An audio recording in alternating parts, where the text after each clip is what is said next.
আজ থেকে জয় বাংলা আর বাংলাদেশের জাতীয় স্লোগান নয়। এ বিষয়ে হাইকোর্টের দেয়া রায় স্থগিত করেছে আপিল বিভাগ। জয় বাংলাকে জাতীয় স্লোগান ঘোষণা করে হাইকোর্টের দেয়া রায় স্থগিত চেয়ে আবেদন করেছিল রাষ্ট্রপক্ষ। ১৯৭১ সালে বাংলাদেশের মুক্তিযুদ্ধের সময় এই স্লোগানেই গর্জে উঠেছিল বাঙালি। এই স্লোগানই ছিল বাঙালির ভাগ্য গঠনের চেতনা, ঐক্য, দেশপ্রেম ও আকাঙ্ক্ষার প্রতীক। ২০১৭ সালে জয় বাংলা বাংলাদেশের জাতীয় স্লোগান হিসেবে ঘোষণা চেয়ে রিট করেন সুপ্রিম কোর্টের এক আইনজীবী। ২০২০ সালে ১০ই মার্চ এই রিটের প্রেক্ষিতে জয় বাংলা বাংলাদেশের জাতীয় স্লোগান হবে রায় দেন উচ্চ আদালত। সেই সাথে জাতীয় দিবস, সরকারি অনুষ্ঠান ও শিক্ষা প্রতিষ্ঠানে স্লোগানটি উচ্চারণের জন্য পদক্ষেপ নিতেও নির্দেশনা দেয়া হয়। ৫ই আগস্ট দেশের পট পরিবর্তনের পর হাইকোর্টের এ রায় স্থগিত চেয়ে আবেদন করেন রাষ্ট্রপক্ষ। তাদের যুক্তি ছিল, এ স্লোগান সাধারণ মানুষের উপর চাপিয়ে দেয়া হয়েছিল, নেওয়া হয়নি জনগণের কোনো মতামত। দীর্ঘ শুনানি শেষে আপিল বিভাগ জয় বাংলার যে জাজমেন্টটি ছিল সেই রায়টিকে আজকে স্থগিত করে দেন। ফলে এখন থেকে জয় বাংলা আর আমাদেরকে বাধ্যতামূলকভাবে উচ্চারণ করতে হবে না। যেহেতু পার্লামেন্ট থেকে সংবিধানের মধ্যে ওটিকে ঢুকিয়ে দেওয়া যাচ্ছে না, তখন আদালতের ঘাড়ে বন্দুক রেখে কাজটি যে করার চেষ্টা করা হয়েছে এটি সম্পূর্ণভাবে অবৈধ। মঙ্গলবার জয় বাংলাকে জাতীয় স্লোগান ঘোষণা করে হাইকোর্টের দেয়া রায় স্থগিত করেন আপিল বিভাগ।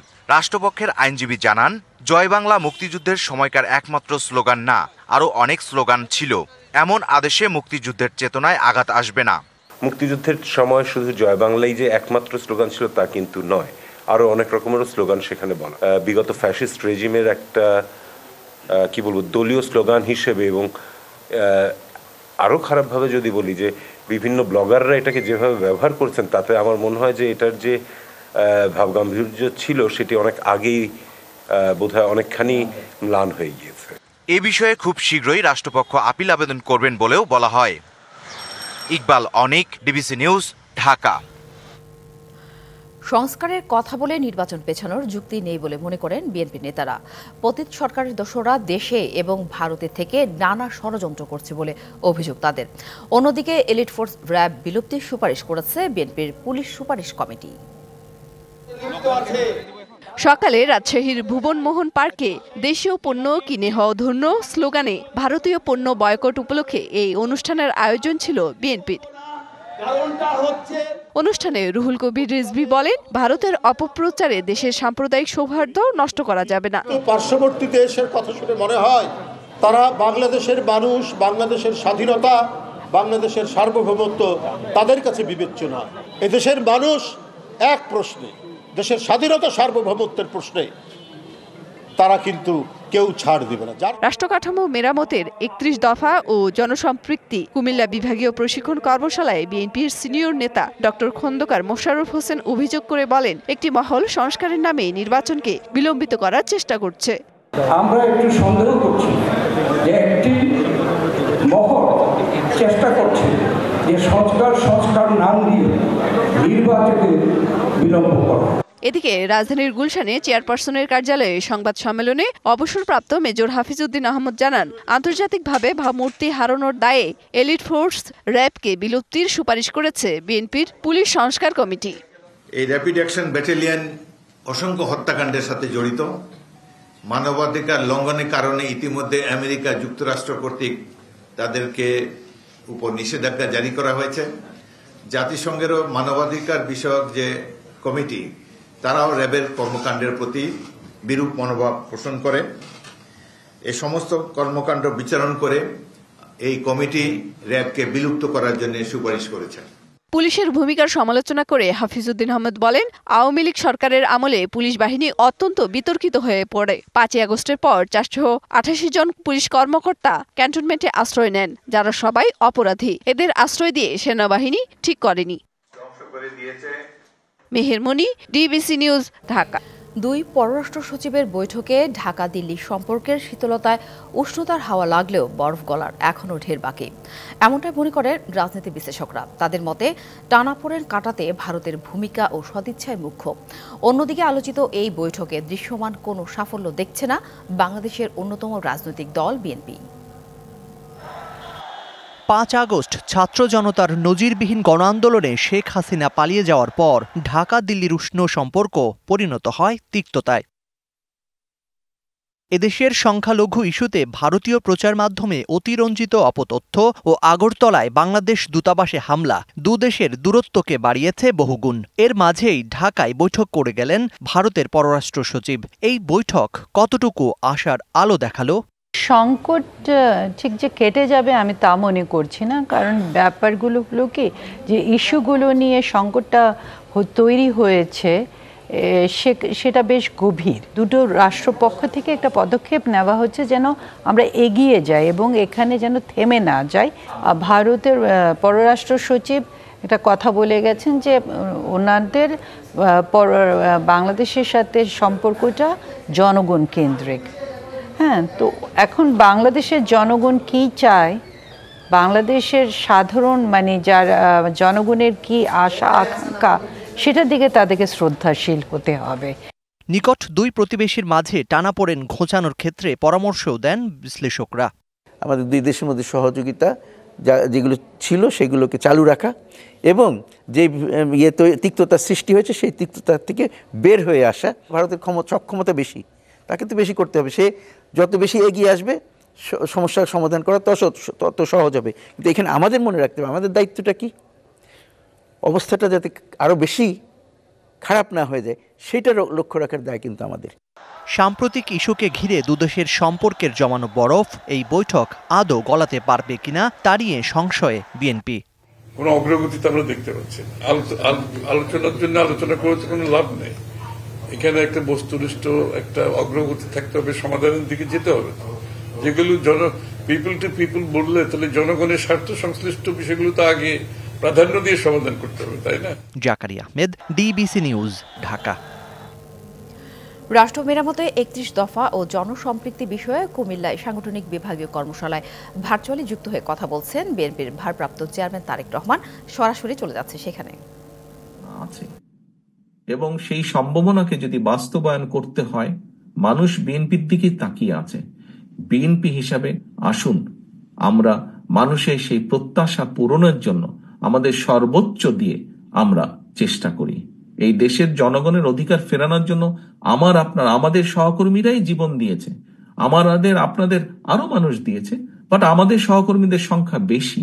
আমরা যে মানুষগুলো গুম হয়েছে, খুন হয়েছে, অত্যাচারিত হয়েছে, নির্যাতিত হয়েছে, আমরা রাজনৈতিক দল হিসেবে যদি বিবেচনা করি দেখা যাবে আমাদের নেতাকর্মীর সংখ্যাই সবচেয়ে বেশি। কাজেই যেই দলটি এত অত্যাচার নির্যাতন সহ্য করেছে, যেই দলটির এত মানুষ গুম খুনের শিকার হয়েছে, শহীদ হয়েছে, 60 লক্ষের মতন মানুষ গায়েবী মামলার শিকার হয়েছে, সেই দলটির কাছেই মানুষ প্রত্যাশা করে। সেই দলটিরও উচিত সেই প্রত্যাশা পূরণের জন্য নিজেদেরকে প্রস্তুত করা। শুধু নিজের কথা ভাবলে হবে না, আসুন আমরা দেশ এবং মানুষের কথা ভাবি। আসুন জীবনে বেঁচে থাকার জন্য যতটুকু আপনার প্রয়োজন আমরা ততটুকু করি, বাকি সময়টুকু আসুন আমরা মানুষ এবং দেশের জন্য ব্যয় করি। তাহলে আপনি মানুষের মধ্যে চিরস্মরণীয় হয়ে থাকবেন। প্রিয় সহকর্মীবৃন্দ, আসুন আজকে আমাদের প্রত্যাশা হোক, আমাদের শপথ হোক, আমাদের প্রতিজ্ঞা হোক, জীবনের বাকি দিনগুলো আমরা চেষ্টা করব এই দেশের জন্য, দেশের মানুষের জন্য ভালো কিছু করার, ভালো কিছু করে চলে যাবার। সকলকে আন্তরিকভাবে ধন্যবাদ। সকলে সুস্থ থাকবেন, ভালো থাকবেন। আল্লাহ হাফেজ। বাংলাদেশ জিন্দাবাদ। বাংলাদেশ জাতীয়তাবাদী দল জিন্দাবাদ। আন্তর্জাতিক মানবাধিকার দিবসে রাজধানীর সোহরাওয়ার্দী উদ্যানে গুম খুনের বিচারের দাবিতে মায়ের ডাক আয়োজনে চলছে সমাবেশ। সরাসরি চলে যাচ্ছে সেখানে।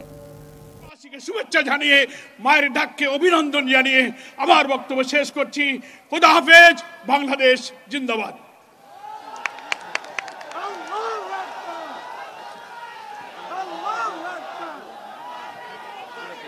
ধন্যবাদ। বাংলাদেশ জামায়াতে ইসলামীর সেক্রেটারি জেনারেল জনাব অধ্যাপক মিয়া গোলাম পারওয়ার এমপিকে বক্তব্য প্রদান অনুরোধ। আমাদের মাগরিবের ওয়াক্ত সন্নিকটে আমাদের এই সমাবেশ চলমান থাকবে। তবে আমরা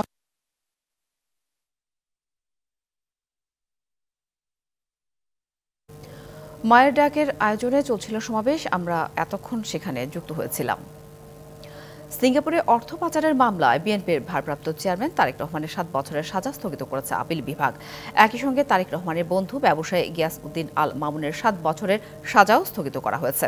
প্রধান বিচারপতির নেতৃত্বাধীন আপিল বিভাগ এই আদেশ দেয়।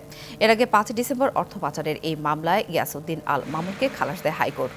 2019 সালের 24 এপ্রিল ঢাকার বিশেষ জজ আদালত 3 এর বিচারক তারেক রহমান ও মামুনকে 7 বছর কারাদণ্ড এবং 12 কোটি টাকা অর্থদণ্ড দেন। এছাড়া লন্ডনের নেটওয়েস্ট ব্যাংকে থাকা 6 কোটি টাকার বেশি রাষ্ট্রের অনুকূলে বাজেয়াপ্ত করা হয়। বিচারিক আদালতের রায়ের বিরুদ্ধে 2019 সালে হাইকোর্টে আপিল করেন মামুন।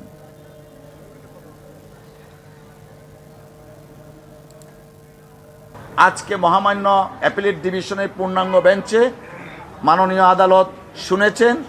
এই অ্যাপিলের এগেনস্টে আমরা গিয়েছি, অ্যাপিল লিভ দিয়েছেন আমাদেরকে এবং আগামী 31 ডিসেম্বরের মধ্যে কনসাইজ স্টেটমেন্ট আমাদেরকে এবং দুদককে দাখিল করতে বলেছেন।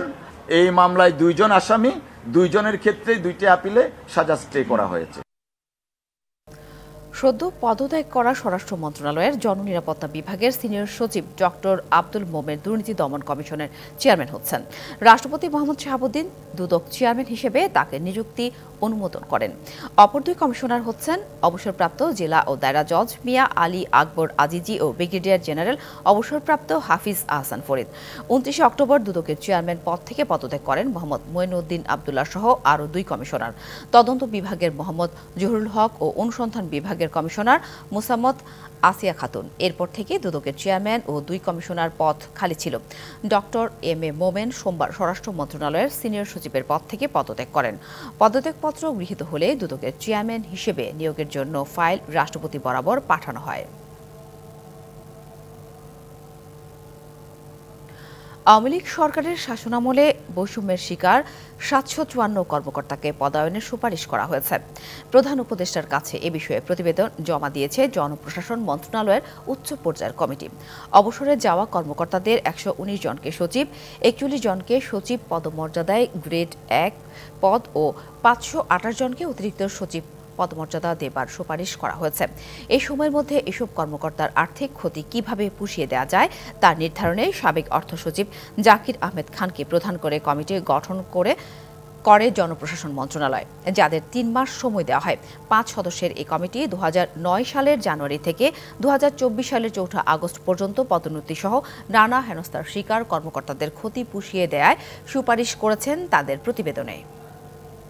বুড়িগঙ্গা, তুরাগ ও শীতলক্ষ্যা নদীকে দ্রুতই দূষণ ও দখল মুক্ত করা হবে। পাশাপাশি ঢাকার বেহাত হয়ে যাওয়া 21টি খালকে উদ্ধারের কাজ চলছে বলে জানিয়েছেন পানি সম্পদ উপদেষ্টা সৈয়দা রিজওয়ানা হাসান। বলেন, নদীরক্ষা কমিশন থেকে প্রাপ্ত তালিকা যাচাই বাছাই করা হচ্ছে। একই অনুষ্ঠানে নৌ পরিবহন উপদেষ্টা brigadier general M Shakhawat Hossain বলেন, উন্নয়নের নামে খালগুলো ভরাট করায় সামান্য বৃষ্টিতে জলাবদ্ধতার সৃষ্টি হচ্ছে। মঙ্গলবার সকালে রাজধানীর পান্থপথে পানি ভবনে বাংলাদেশ নদ নদীর সংখ্যা নির্ধারণ ও অবহিতকরণ এক সেমিনারের আয়োজন করে পানি সম্পদ মন্ত্রণালয়। এ সময় বক্তারা অভিযোগ করে বলেন, দূষণ ও দখলমুক্ত সহ নানা কারণে নদীর স্বাভাবিক গতিপ্রবাহ বাধাগ্রস্ত হচ্ছে। খাল আর নদীর মধ্যে একটা আলোচনায় অংশ নিয়ে নৌপরিবহন উপদেষ্টা এম শাখাওয়াত হোসেন এর জন্যই উন্নয়নের নামে খাল ভরাটকে দুষলেন। বৃষ্টি হলে জলাবদ্ধতা হয়, কারণ উন্নয়নের নামে খালগুলো ভরে সেখানে ড্রেন করা হয়, উইচ ইজ নট সাফিসিয়েন্ট। এরকম প্রায় প্রতি শহরে। বুড়িগঙ্গা নদীর ভিতরে যে আপনাদের কত বছরের পুরানো ড্রেজার পড়ে আছে সরিয়ে ফেলেন, কারণ নদী দূষণ হচ্ছে, প্লাস ওখানে পলিমাটি পড়তে পড়তে ওখানে চর হয়ে যাবে। বুড়িগঙ্গা, শীতলক্ষ্যা নদী এবং তুরাগ নদকে দ্রুতই দূষণ ও দখলমুক্ত করার কথা জানান পানি সম্পদ উপদেষ্টা সৈয়দা রিজওয়ানা হাসান। আমরা বুড়িগঙ্গা, তুরাগ এবং শীতলক্ষ্যা এই 3টি নদীকেই দখল এবং দূষণ মুক্ত করার একটা বিস্তারিত কর্ম পরিকল্পনা করে কাজটা শুরু করে দেওয়ার চেষ্টা করব। এই লক্ষ্যে নদীরক্ষা কমিশন ও জেলা প্রশাসকের কাছ থেকে প্রাপ্ত তালিকা যাচাই বাছাইয়ের তাগিদ আসে তার কাছ থেকে। নদীর তালিকাটা আমাদের সঠিক করে করতে হবে, এটাই হচ্ছে বিষয়। এখন নদীরক্ষা কমিশন যদি বলে যে এই 224টা নদী তারা একটা রেকর্ড ধরে করেছে, তাহলে আমরা ডিসি মহোদয়দেরকে বলে দিব ভেরিফাই করে এগুলো ইনক্লুড করে আমাদেরকে পাঠিয়ে দিতে। আগামী 3 মাসের মধ্যে হাওর, খাল ও বিলের চূড়ান্ত তালিকা প্রকাশ করা হবে বলেও জানান এই উপদেষ্টা। প্রত্যেকটা জেলা থেকে একটা নদীকে দখল এবং দূষণমুক্ত করার কাজ আমরা অচিরেই শুরু করে দেব। Mahmudul Hasan Nazim, DBC news, Dhaka. জাতীয় সরকারের রূপরেখা ঘোষণা এবং একটি সংখ্যালঘু কমিশন গঠনের দাবি জানিয়েছে বাংলাদেশ খ্রিস্টান অ্যাসোসিয়েশন এবং বাংলাদেশ খ্রিস্টান ছাত্র যুব ফ্রন্ট। সকালে জাতীয় প্রেসক্লাবের সামনে মানববন্ধনে বক্তারা ভারতে বাংলাদেশ হাইকমিশনে হামলা এবং বাংলাদেশের পতাকা অবমাননার তীব্র নিন্দা জানান। ভারতীয় গণমাধ্যমে বাংলাদেশি বিরোধী মিথ্যা অপপ্রচার এবং ভারতের উগ্রবাদীরা সাম্প্রদায়িক সম্প্রীতি বিনষ্টের অপচেষ্টা করছে বলেও অভিযোগ করা হয়। যারা বিভেদ সৃষ্টি বা ইন্ধন যোগাচ্ছে তাদের বিরুদ্ধে কঠোর ব্যবস্থা নিতে সরকারের প্রতি আহ্বান জানানো হয়। ভারত হচ্ছে বাংলাদেশের সমস্ত খুনি, সমস্ত অপরাধী, সমস্ত দাগী আসামি, সমস্ত গণহত্যাকারীদের ঠিকানা। বাংলাদেশের মানুষ এদেশে যেখানে আমরা সবাই একসাথে বসবাস করছে, এখানে হাজার উস্কানিও সাম্প্রদায়িক দাঙ্গা সৃষ্টি করা যাবে না। বাংলাদেশের সমুদ্র সীমা থেকে ৭৯ নাবিকসহ মাছ ধরার 2টি নৌযানকে ভারতীয় কোস্ট গার্ড ধরে নিয়ে গেছে বলে অভিযোগ পাওয়া গেছে।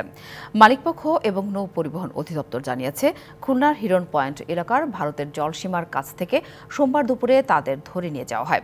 জাহাজ দুটির মালিকপক্ষ জানায়, সরকারি পর্যায়ে উদ্যোগ না নিলে জাহাজগুলো ছাড়বে না ভারতীয় কোস্ট গার্ডের সদস্যরা। জাহাজ দুটির বর্তমান অবস্থান ভারতের প্যারাদ্বীপ বন্দর থেকে 9 নটিক্যাল মাইলের মধ্যে। আজ বেলা 11টায় স্যাটেলাইট ফোনে জাহাজ দুটির ক্যাপ্টেনদের সঙ্গে কথা হয়েছে মালিকপক্ষের। মুক্তি পেতে সরকারের সহায়তা চেয়েছে তারা। এফভি মেঘনায় 42 আর এফভি লাইলাইয়ে 37 জন নাবিক ও জেলে রয়েছেন। অধ্যক্ষ পদায়ন নিয়ে কুমিল্লার দাউদকান্দিতে বরকোটা স্কুল অ্যান্ড কলেজে শিক্ষার্থীদের 2 পক্ষের সংঘর্ষে 4 জন আহত হয়েছে। পরে বহিরাগতদের বিরুদ্ধে হামলার অভিযোগে প্রায় 1 ঘণ্টা ঢাকা চট্টগ্রাম মহাসড়ক অবরোধ করে বিক্ষোভ করেন শিক্ষার্থীরা। স্থানীয়রা জানিয়েছে, 5ই আগস্ট ছাত্র জনতার গণ অভ্যুত্থানের পর ছুটিতে যান শিক্ষা প্রতিষ্ঠানটির অধ্যক্ষ জসিমউদ্দিন। এরপর থেকে ভারপ্রাপ্ত অধ্যক্ষের দায়িত্ব পালন করছেন আমিনুল ইসলাম। ছুটি শেষে অধ্যক্ষ জসিমউদ্দিন আবার স্কুলে ফিরতে চাইলে তাতে বাধা দেয় স্থানীয় কিছু লোকজন সহ শিক্ষার্থীদের একটি পক্ষ। শিক্ষার্থীদের আরেকটি পক্ষ অধ্যক্ষকে ফিরিয়ে আনতে চাইছিল। দাউদকান্দি থানার ভারপ্রাপ্ত কর্মকর্তা জানিয়েছেন, আজ দুপুরে সংঘর্ষে জড়ায় শিক্ষার্থীদের 2টি পক্ষ। এ সময় বহিরাগতরা হামলা করেছে বলে অভিযোগ তুলেছে শিক্ষার্থীরা।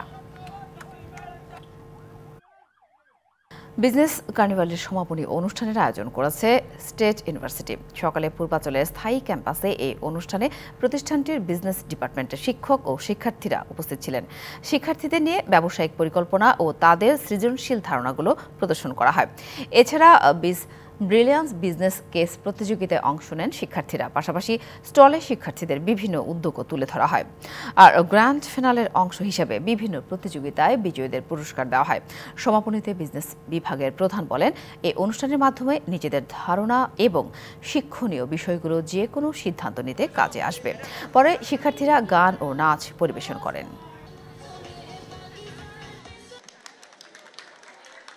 যে পড়াশোনাগুলো হচ্ছে তার পাশাপাশি তারা প্র্যাকটিক্যালিও বিভিন্ন যে কর্পোরেট হাউসের লোকজন আসে তাদের কাছ থেকে বেশ কিছু জিনিস শিখতে পায়। ফলে দেখেন কোরিলেট যে তারা যেটা পড়ছে আর যেটা আসলে তারা গিয়ে করবে তার ভিতরে একটা কোরিলেট করতে পারে। আমরা বিভিন্ন অর্গানাইজেশনের সাথে এমইও করি।